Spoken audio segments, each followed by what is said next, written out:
दोस्तों, स्वागत है आप सभी का मेरे चैनल पर। बिना किसी देरी के डिथ्रोन एम्प्रेस मांगा के नेक्स्ट पार्ट को स्टार्ट करते हैं। उम्मीद है आपने इसके पहले के पार्ट्स देख लिए होंगे। तो हम यहाँ पर देख रहे थे, काल ना एडला को अपने पास बुलाता है, उससे बात करने लगता है। उससे बोलता है कि अगर तुमने ड्यूक डेस्वेनल को उसकी पोजीशन से हटा दिया तो क्या तुम एम्प्रेस बन जाओगी जिसके पास पावर होगी, है ना? तुम यही सोच रही हो ना? और उससे आगे बोलता है कि तुम्हें क्या लगता है ऐसा होने से तुम्हारे पास सारी पावर आ जाएगी? तो यहाँ पर वो उसे देखती रहती है और कुछ भी नहीं बोलती। फिर वो उसे बोलता है, तुम्हें क्या लगता है ऐसा करने से सारे जो नॉवेल्स हैं वो तुम्हारे सामने बो करेंगे और तुम्हारे साथ लॉयल रहेंगे, है ना? तुम यही सोच रही हो। और आगे बोलते हैं, तुम एक पपेट हो जो कि इकमेन एम्पायर में आई है। इसके अलावा तुम्हारा इन्फ्लुएंस चाहे कितना भी क्यों ना हो कटोर में, लेकिन यहाँ पर तुम एम्पर मतलब तुम एक एम्प्रेस हो और मैं यहाँ का एम्पर हूँ।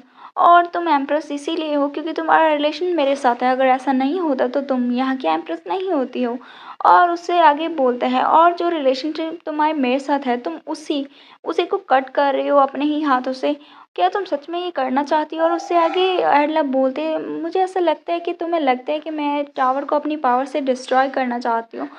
तो काल उसे बोलता है, ये मेरी लास्ट वार्निंग है। अभी की अभी ऑफिशियली जो तुमने स्टेटमेंट कही थी कि तुम 2 साल के अंदर अंदर टावर को डिस्ट्रॉय कर दोगी, उस स्टेटमेंट को वापस लो। और यहाँ पर एडला उसे देखती रहती है। फिर काल उसे बोलता, और हाँ, फ्यूचर में कभी भी तुम इस तरह के कमेंट मत करना कि तुम जो हो ना, वो जो विजिट की काउंसिल वगैरह है वहाँ पर शो कर सको। ऐसा कुछ भी कमेंट वगैरह मत करना, ठीक है? तो यहाँ पर एडला उसे बोलते हैं, मैं वो नहीं कर सकती हूँ। तो काल उसे बोलता है, तुम हमेशा अपनी जो ओपिनियन है उसे मुझ पे इम्पोज करने की कोशिश क्यों करती हो? तुम कितनी ज़्यादा एरोगेंट हो। तो यहाँ पर एडला बोलती है कि मैं अपनी जो ओपिनियन है उसे आप पर इम्पोज नहीं कर रही हूँ। और इसके अलावा अगर मैंने टावर्स को डिस्ट्रॉय कर दिए तो सारे जो नॉवेल्स हैं वो तुम्हारी और भी ज़्यादा रिस्पेक्ट करेंगे जितने वो पहले आपकी करते थे। और यहाँ पर वो उसे बोलता है, इनफ हो गया, मैं यहाँ पर इस सारी सिचुएशन से टायर्ड हो चुका हूँ। और उससे बोलता है, एडला ऑलरेज इकमेंट। और उससे बोलता है कि तुम अपनी जो मोस्ट इम्पॉर्टेंट ड्यूटी है जो कि एक एम्प्रेस की होती है, तुम उसे निगलेक्ट कर रही हो काफ़ी देर से। और उस यहाँ पर एडला उसे देखने लगती है और फिर वो उसके पास जाता है और उससे बोलता है, मैं तुम्हें वार्न कर रहा हूँ, तुम वो हो जिसने ये रिफ्यूज़ किया है। तुमने अपनी जो ड्यूटीज़ है उसे निगलेक्ट किया है। अब वो कौन सी ड्यूटीज़ की बात कर रहा है वो हमें नेक्स्ट जो कुछ एपिसोड है उसमें पता चल जाएगा। इनफैक्ट कि आप इसमें मतलब इसका अंदाज़ा भी लगा सकते हैं। और यहाँ पर एडला कुछ सोच में पड़ जाती है। यहाँ पर हम देखते हैं, जो काल है वो बाहर जाता है और अपने असिस्टेंट से बोलता है कि अभी के अभी टेंपल को कांटेक्ट करो और जो ग्रैंड इमाम है उसे समन करो, जो कि नेशनल ऑनर को रिप्रेजेंट करता है। और आगे बोलता है जो चीफ जस्टिस हैं वो भी प्रेजेंट रहने चाहिए। तो वो उसे यस में आंसर करता है और आगे वो कुछ प्लान कर रहा होता है। बोलता है, एडला, मैं भी देखता हूँ जब तुम एम्प्रेस नहीं रहोगी तो तुम क्या करोगी, क्या तुम तब भी मुझे रिफ्यूज़ करने की हिम्मत करोगी? और यहाँ पर हमारा सीन कट होता है। नेक्स्ट हम देखते हैं, यहाँ पर एडला होती है और सोचती है कि इम्पीरियल फैमिली का मेंबर होना मेरे ऊपर हमेशा से ही हैवी बर्डन रहा है। और मैं कभी भी नहीं बोल सकती कि वो कितना ज़्यादा भारी भरकम था, उसका जो बर्डन था मेरे ऊपर। और वो कुछ सोच में होते हैं, वो काफ़ी ज़्यादा अकेली नज़र आ रही होती है इस पॉइंट पे। और यहाँ पर वो सोचती है, लेकिन आज आज इसका बर्डन और भी ज़्यादा हैवी लग रहा है और भी ज़्यादा टायरिंग लग रहा है। और ऐसा लग रहा है कि वो रोने वाली ही होती है। और यहाँ पर तभी लियोन आ जाता है और उससे बोलता है, हियर मैजेस्टी। तभी हम देखते हैं एडला पीछे मुड़ती है, उसे देखने लगती है। तभी यहाँ पर ना जो लियोन है उसके सामने झुक के बैठ जाता है और उससे बोलता है कि क्या हुआ है, क्या? यहाँ पर लियोन पूछता है कि कौन सा मैटर हो गया है योर मैजेस्टी। और ना वहाँ पर एडला सोची, ये बहुत ही ज़्यादा स्ट्रेंज है, मैं हमेशा इस चीज़ से हेट करती थी। मैं हमेशा हेट करती थी कि किसी को मैं अपनी वीक साइड ना दिखा दूँ, और ऐसा मुझे करना बहुत ही ज़्यादा शेमफुल लगता था। लेकिन पता नहीं क्यों इस पर्सन के सामने मैं हमेशा ही रोती रहती हूँ। मैं हमेशा क्यों चाहती हूँ कि मेरा जो बर्डन है वो इसके साथ शेयर करो। हम देखते हैं लियोन को जो कि उसके साथ बैठा होता है, स्माइल करता है। तभी वो उसे बोलता है, ये बर्डन बहुत ही ज़्यादा हैवी है, बहुत ही ज़्यादा हैवी हो गया है। तो लियोन उसे बोलता है कि क्या तुम मेरे साथ इसे शेयर करना चाहोगी? तो एडलाना उसे देखती है और हम देखते हैं उसकी आंखों में आंसू आने लग जाते हैं और सोचती है कि जो बर्डन मैं आज तक कैरी कर रही हूँ, जब से मैं पैदा हुई हूँ तब से मेरी बॉडी पे ये बर्डन है। मुझे नहीं पता इस बर्डन से कैसे गेट राइट करनी है और मैं किसके साथ इस बर्डन को शेयर करूँ। और बर्डन है कि वो इम्पीरियल फैमिली की मेंबर है और क्राउन प्रिंसेस रही है बचपन से ही। तो इसी कारण वो अपनी बहुत सारी चीज़ें ऐसी हैं जो वो खुद से नहीं कर सकती, अपने मन के अकॉर्डिंग नहीं कर सकती। वो उससे बोलती है मैं तुम्हारे साथ शेयर नहीं कर सकती लियोन अपना बर्डन। तो यहाँ पर लियोन चुप हो जाता है, उसे देखने लगता है और फिर वो उसे बोलता है प्लीज़ रो मत। और हम देखते हैं एडला की आँखों में सच में आँसू होते हैं और वो रो रही होती है। यहाँ पर लियोन उसके पास होता है और उसे कम्फर्ट कर रहा होता है कि प्लीज़ रो मत। और यहाँ पर ना वो उसे बोलती है कि मैं रो नहीं रही हूँ और वो क्लियरली उसकी आँखों में आँसू होते हैं जबकि।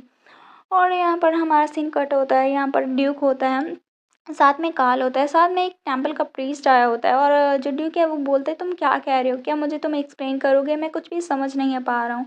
कुछ भी इस तरह से समझाओ कि मैं समझ सकूँ। तो कार्ल उसे बोलता है कि मैं एम्प्रेस को थ्रोन से डिसमिस कर रहा हूँ। और यहाँ पर ना हमारा सीन कट होता है। यहाँ पर ड्यूक सोचता है कि क्या क्या तुम एम्प्रेस को डिसमिस कर रहे हो? और वो सोचता है कि क्या तुम्हारा सच में इंटेंशन है ऐसा करने का? तभी ड्यूक उससे बोलता है यहाँ पर कोई अगर लॉजिक रीज़न नहीं हुआ उसे डिसमिस करने का तो जो नोवेल्स का रिएक्शन होगा वो बहुत ही ज़्यादा बैड होगा योर मैजेस्टी। और उससे बोलता है हाई प्रीस्ट तुम्हें तो पता ही है, क्या कोई रीज़न है ऐसा करने का? तो यहाँ पर हाई प्रीस्ट उससे बोलते हैं कि हाँ यहाँ पर थोड़े बहुत रीज़न हैं कि हम उसे डिसमिस कर सकते हैं। तो यहाँ पर ना जो ड्यूक है वो बोलता है कि कौन से हैं वो? तो गाल उसे बोलता है उसने रिफ्यूज़ किया है मेरे साथ नाइट स्पेंड करने के लिए। तो यही वो उसकी सबसे इम्पोर्टेंट जो एम्प्रेस होने के नाते ड्यूटी थी। इसी बात का वो ज़िक्र कर रहा होता है पहले। और यहाँ पर ना काल की बात सुन के ड्यूक उससे बोलता है क्या उसने तुम्हें रिफ्यूज़ किया? और फिर वो उसे बोलता है कि एम्प्रेस की ड्यूटी होती है हेयर को प्रोड्यूस करना। और अगर उसने रिफ्यूज़ किया है एम्परर के साथ नाइट स्पेंड करने के लिए तो इसके कारण हम ऐसा नहीं कर सकते हैं, हम उसे डिसमिस कर सकते हैं। और इसके अलावा उसने आपके साथ नाइट स्पेंड करने से मना किया है और अपने गार्डियन मतलब अपने एड के साथ वो इधर-उधर घूम रही है। और उसे बोलता है कि मैं इम्पीरियल रिच फैमिली का हेड होने नाते और हमारी जो ड्यूक फैमिली का हेड होने के नाते ये बहुत ही बड़ा मैटर है, तो मैं इसे आपके सामने लाना चाहता हूँ और मैं कहना चाहता हूँ कि हम इसे इग्नोर नहीं कर सकते हैं। और उससे बोलता है कि अगर ये रीज़न है कि वो आपके साथ नाइट स्पेंड नहीं कर सकती हैं, इसके कारण अगर आप उसे डिसमिस कर रहे हैं तो कटोरे एम्पायर भी कुछ भी नहीं बोल पाएगा। यहाँ पर जो ड्यूक है वो बोलना चाहता था कि अगर ऐसा है तो क्लियरली कटोरा एम्पायर भी कुछ नहीं कर पाएगा क्योंकि क्लियरली ये उनकी लड़की की गलती है। यहाँ पर ना हम देखते हैं यहाँ पर काल कुछ सोच रहा होता है तो ड्यूक उसे बोलता है योर मैजेस्टी हमें अभी के अभी सेशन को इमीडिएटली कन्वेट करना चाहिए, हमें अभी के अभी इम्प्लीमेंट करना चाहिए नाइटफॉल होने से पहले मतलब रात होने से पहले। यहाँ पर काल भी यही सोचता है कि हाँ तुम ही वो हो जिसने ये सारी चीज़ों को कॉज़ किया है, मतलब तुम्हारे कारण ही ऐसा हो रहा है एडला। और वो एडला और लियोन को साथ वाले मोमेंट को याद करता है और वो जेलस हो जाता है। तभी वो उसे बोलता है कि अभी के अभी सेशन को कंटिन्यू करो और सेशन को बुलाओ, हम अभी की अभी मीटिंग होल्ड कर रहे हैं और इसके अलावा मैं इस मीटिंग को सेशन को क्लोज़ रखूँगा ताकि जो एम्प्रेस का ऑनर है वो प्रिज़र्व रहे। और यहाँ पर वो बोलता है कि काउंटेस हाना और जो कि एम्प्रेस की प्लेस में रहती हैं वो विटनेस के तौर पे समन की जाएंगी और जो अल्ड्रिच फैमिली के क्लोज वगैरह रिलेटिव हैं वो आएंगे और जो इन्होंने भी मैरिज को विटनेस किया था ग्रैंड ड्यूक वगैरह वो आएंगे।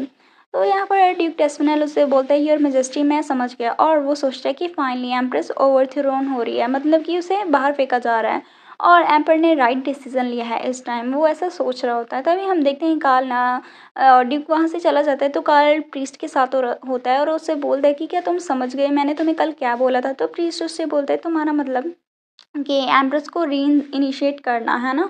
और उसे बोलता है क्योंकि ये एक पहले की हमने कभी इस तरह का मैटर नहीं देखा है और हमने सभी जो सर्च वगैरह कर ली है रिलेटिव लॉ वगैरह जो भी इस अकॉर्डिंग है और रेगुलेशन वगैरह हैं। तो कार्ल उसे बोलता है इसका क्या मतलब है? तो प्रीस्ट उसे समझाता है ऐसे स्पेंड करना रिफ्यूज़ करना नाइट स्पेंड करने से आपके साथ तो डेफ़िनेटली ये रीज़न बनता है उसे डिसमिस करने का। और लेकिन इसके साथ वो गिल्टी नहीं होंगी, मतलब मतलब उसने कुछ ज़्यादा गलत नहीं किया है। और उसे वो आगे बोलता है तुम उसका जो टाइटल है उसे ले सकते हो एम्प्रेस का, क्योंकि वो अपनी जो एम्प्रेस के तौर पे अपनी जो ड्यूटीज़ हैं वो फुलफ़िल नहीं कर रही हैं। तो काल उसे बोलते हैं अगर एम्प्रेस ने प्रॉमिस किया कि वो अपनी ड्यूटीज़ फुलफ़िल करेंगी अगेन, मतलब कि वो उसके साथ नाइट स्पेंड करने के लिए रेडी हो जाएँगी तो फिर वो डेफ़िनेटली मतलब अपनी जो पोजीशन है बाद में रीगेन कर पाएँगी, है ना? तो यहाँ पर वो सोचते हैं एडलम मैं डेफ़िनेटली तुम्हारे साथ तुम्हारा जो नाम वग़ैरह जुड़ा हुआ है वो तुमसे ले लूँगा, जिसके कारण तुम रॉयल फ़ैमिली का हिस्सा हो, जिसके साथ तुम पूरी लाइफ़ भर रहते हो। तुम पूरी लाइफ़ से इसी नाम के साथ जीते आई हो, इम्पीरियल फ़ैमिली के साथ। अभी तुम्हारे पास कोई रास्ता नहीं होगा कहीं जाने का। तो तुम्हें यहाँ पर मेरी इस कंट्री की एम्प्रेस के तौर पे ही जीना होगा और तुम्हारे पास कोई चॉइस नहीं होगी, लेकिन तुम्हें मुझसे सबमिट करना होगा। तभी हमारा सीन कट होता है, हम बैकएंड में देखते हैं वहाँ पर बहुत ही चहल-पहल होती है और यहाँ पर ना डचेस और ड्यूक वालर होते हैं। यहाँ पर डचेस बोलती है कि देखो नॉवेल्स को बैंक्वेट हॉल में कितने ज़्यादा खुशनुमा लग रहे हैं, वरना पहले जब भी एम्परर और ड्यूक चले जाते थे वो भी चले जाते थे, लेकिन अभी ऐसा नहीं है, वो गॉसिप कर रहे हैं और बैंक्वेट छोड़ के नहीं गए हैं।